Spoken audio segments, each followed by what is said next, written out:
নমস্কার সবাইকে, আশা করি সবাই খুব ভালো আছেন। দিপারপনের নতুন ব্লগে আপনাদের অনেক স্বাগত জানাই। সকাল সকাল ছাদে উঠে পড়েছি। আজ ভোর রাত থেকেই বৃষ্টি হচ্ছে খুব, তার সাথে খুব বাজ পড়ছে, মেঘ ডাকছে। তবে এখন সকালটা একটু কমেছে, মিটমিট করে বৃষ্টি পড়ছে, ওই জন্য ছাদে এসেছি। একটু বেশ ভালোই লাগছে গরমে ভিজতে। দেখতে পাচ্ছেন এখনও ভিজে আছে ছাদ, বৃষ্টি পড়ছে টিপটাপ করে। আজকে সকালে উঠতেও দেরি হয়েছে, আর পড়ানোও নেই আজকে। সকাল থেকে সবার মর্নিং স্কুল চালু হয়েছে, ওই জন্য কেউ পড়তে আসেনি। আশা করছি কেউ স্কুলও যেতে পারবে না। এই যে এখানে স্কুলও একদম ফাঁকা, কেউ আসেনি।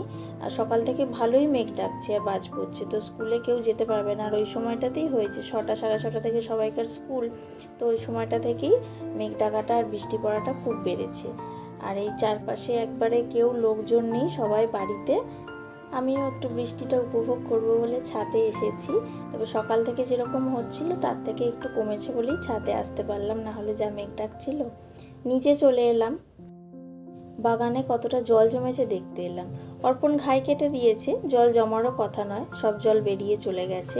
না হলে যা জল হয়েছে, অনেক জল জমে যেত গাছের গোড়ায়।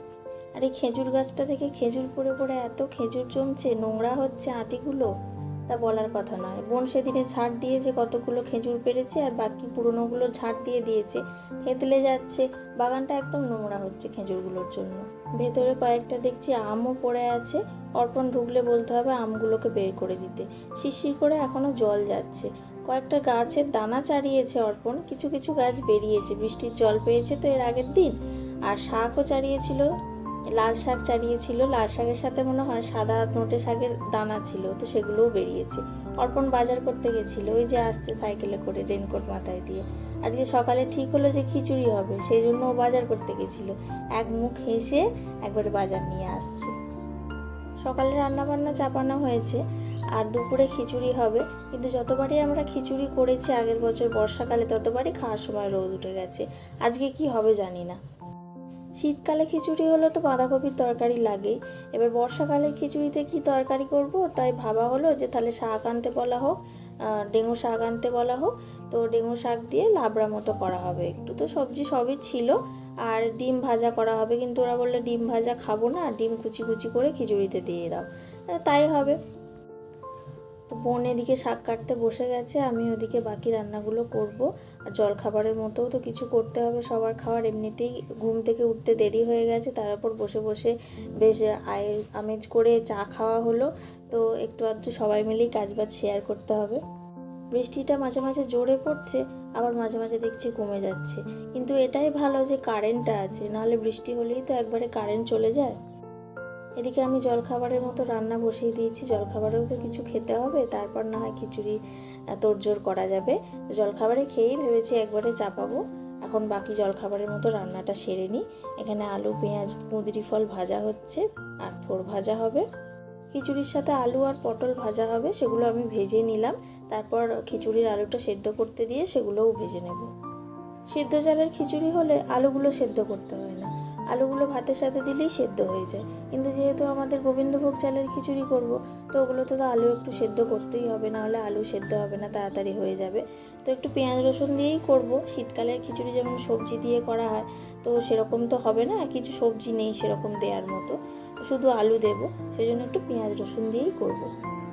জলখাবারে খাওয়া দাওয়া পর্ব সবার শেষ। বাবা আর অর্পণ কাজে বেরিয়েও পড়েছে, আর আমরা বাড়িতে এখন রান্নাবান্নার জোগাড়ে ব্যস্ত। মাকে বলেছি যে আঁচটা দিয়ে দেবে, আমি মশলাটা কষাই, তারপর দুটো রসুন ছাড়িয়ে নিলাম, আদাও বেটে নিয়েছি। এবার কড়া চাপিয়ে খিচুড়ির আলুগুলো ভেজে নেব। সেদ্ধ করেই ফেলেছি, এবার তেলে দিয়ে খালি ভেজে নেব। বৃষ্টি পড়লে আগে ভালো লাগতো না, স্কুল কলেজ যেতে হতো, ভিজতে হতো, রেনকোট পরে যেতে হতো। বা যখন কারো পড়াতে যেতাম তখনও ভালো লাগতো না, মেঘ করলেই মনে হতো দূর বাবা কেন মেঘ করলো, বৃষ্টি আসবে, ভিজে ভিজে পড়াতে যেতে হবে বা স্কুল কলেজ যেতে হবে, নাহলে কামাই হয়ে যাবে। কিন্তু এখন যেহেতু বাড়িতে থাকি, বৃষ্টিটা বেশ ভালোই লাগে। কিন্তু ঝড় আর মেঘ ডাকাটাকেই খুব ভয় লাগে। আজকাল যা বাজ পড়ে মৃত্যু হচ্ছে, ওই বাজ পড়াটাকেই ভয় লাগে। বাইরে কেউ থাকলে তার জন্য চিন্তা হয়। আলুগুলো হলুদ দিয়ে লাল লাল করে ভেজে তুলে নিয়েছি। এবার খিচুড়ির মশলাটা কষে নেব। একটুখানি এলাচ দিলাম, আর তেলেতে জিরে দিলাম, আর একটু কাঁচা লঙ্কা দিলাম। শুকনো লঙ্কা দেবো না, কাঁচা লঙ্কা দিলাম। আর কুচি কুচি করে রাখা পেঁয়াজগুলো দিয়ে দিচ্ছি। অনেকটাই তো খিচুড়ি হবে, তাই অনেকটাই পেঁয়াজ দিলাম। বাজারে টমেটো আনতে দিতে ভুলে গেছি, গেল তখন। অত তাড়াতাড়িতে তো আর মাথায় থাকে না। একটু নুন দিয়ে দিলাম, পেঁয়াজগুলো ভালো সেদ্ধ হবে বলে, আর একটু চিনি দিয়ে দিলাম, ভালো লাল লাল রং হবে। তো টমেটো নেই, টমেটো ছাড়াই করব। টমেটো সস আছে, একটু সস দিয়ে নেব। রসুনগুলো কুচিয়ে রেখেছিলাম, কুচনো রসুনগুলো এবার দিয়ে দিলাম। এবার আদাটা বেটে রেখেছিলাম বললাম, আদা বাটাটাও দিয়ে দিলাম। এবার গুঁড়ো মশলাগুলো যেগুলো আছে, একটু হলুদ গুঁড়ো, একটু জিরে গুঁড়ো, একটু ধনে গুঁড়ো আর একটু কাশ্মীরি লঙ্কার গুঁড়ো দিয়ে দেব। ভালোই লাগছে বেশ রান্না করতে। জানলা দিয়ে বৃষ্টি দেখছি, ঠান্ডা ঠান্ডা হাওয়া আসছে আর রান্না করছি। গ্যাসে অল্প অল্প হাওয়া লাগছে, তাও জানলাটা বন্ধ করিনি, বেশ লাগছে ভালো। এবার ডালগুলো একটু ভেজে নেব। মুসুর ডাল নিয়েছি আর মুগের ডাল একসাথে নিয়েছি। দুটো ডাল দিয়ে করলে বেশ ভালো হয়। মুগের ডালটা যেহেতু আছে, ওই জন্য একটু ভেজে নিই, ভালো সেন্ট বেরোবে। এদিকে কষানোও রেডি, তেল ছেড়ে দিয়েছে। এবার টমেটো সসটা একটু বেশি করে দিয়ে দিই, তাহলে একটু টকটক হবে। রঙটাও বেশ ভালো এসেছে, লালচে খয়েরি। একদম তেল ছেড়ে গেছে, মশলা কষানো একদম রেডি। এদিকে আঁচও উঠে গেছিলো। ভাতের জন্য জলটা বসিয়ে দেওয়া হয়েছে। এবার চাল ধুয়ে চাল আর ডাল একসাথে দিয়ে দেবো, যেহেতু ডালও তাড়াতাড়ি সেদ্ধ হয়ে যাবে আর গোবিন্দভোগ চালটাও তাড়াতাড়ি সেদ্ধ হয়ে যাবে। সেদ্ধ চাল হলে অবশ্য চালটা আগে দেওয়া হয়, তারপর চালটা একটু ফুটে গেলে তারপর ডালটা দেওয়া হয়, নাহলে ওই চালটাতে ডালটার একদম চিহ্নই পাওয়া যাবে না। এবার একটু দুটো ডিমের কিমা বানিয়ে নেব খিচুড়িতে দেওয়ার জন্য। বললাম যে ডিম ভাজা খাবে না, খিচুড়িতে ডিম খাবে, সেই জন্য একটু কিমা বানিয়ে নেব। খিচুড়ির মশলাটা কষিয়ে কড়া শুদ্ধই একবারে রেখে দিয়েছি, নাহলে তেলটা একদম নষ্ট হয়ে যাবে। তেলটা একবারে চেঁচে ভাতেতে দিয়ে দেবো, নাহলে আবার তেলটা ধুয়ে ফেললে সব নষ্ট যাবে। কিমাটা হয়েই এসছে ছাড়া ছাড়া, চাউমিনে যেরকম করা হয় এরকম একটু ছাড়া ছাড়া কিমা করে নেব। ভাত আর ডাল ফুটে এসেছে, মুসুর ডাল দেওয়া আছে বলে কীরকম ফেনা ফেনা বেরিয়েছে দেখতে পাচ্ছেন। এবার মশলাটা আমি পুরোটা মিশিয়ে দেবো। ডাল আর চাল দুটোই দেখলাম যে হয়েই গেছে একদম। এবার মশলাটা না মেশালে আবার দেরি হয়ে যাবে, নাহলে টেস্টটা পাওয়া যাবে না। একটু ভালো করে নাড়িয়ে চাড়িয়ে মশলাটা মিশিয়ে নিচ্ছি। এবার সেদ্ধ করে ভেজে রাখা আলুগুলো দিয়ে দিলাম। ডিম কুচোনাটা এখন দেবো না, একবারে শেষে দেবো, এখন আপাতত চাপা থাক। এবার লাবড়াটা চাপানো হবে, আমি চাপাইনি, বোন চাপাচ্ছে, আমি শুধু ভিডিও করছি। তবে মশলাটা আমি বেটে দিলাম।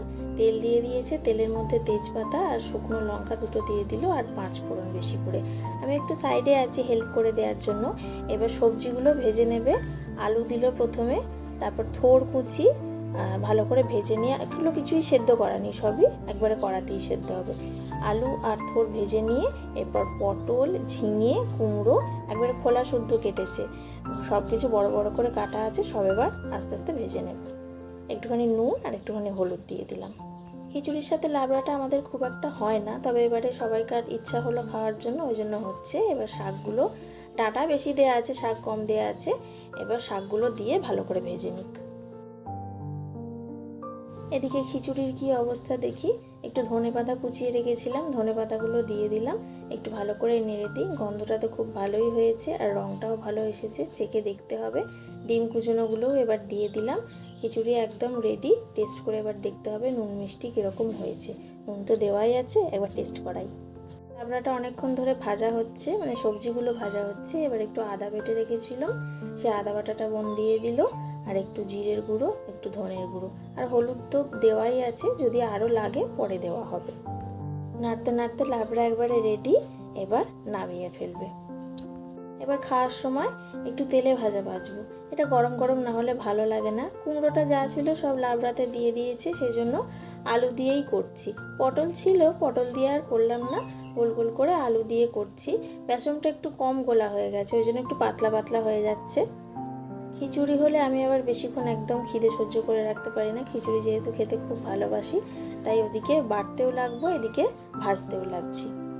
খাওয়ার সময় যাই হোক, আজকে রোদ ওঠেনি, আজকে এখনও বৃষ্টি পড়ছে, ঝিমঝিম করে হলেও বৃষ্টি পড়ছে। খিচুড়ির থালাটা এবার সাজিয়ে নিই। খিচুড়িটা গরম রাখার জন্য এতক্ষণ উনুনেই বসিয়ে রেখেছিলাম।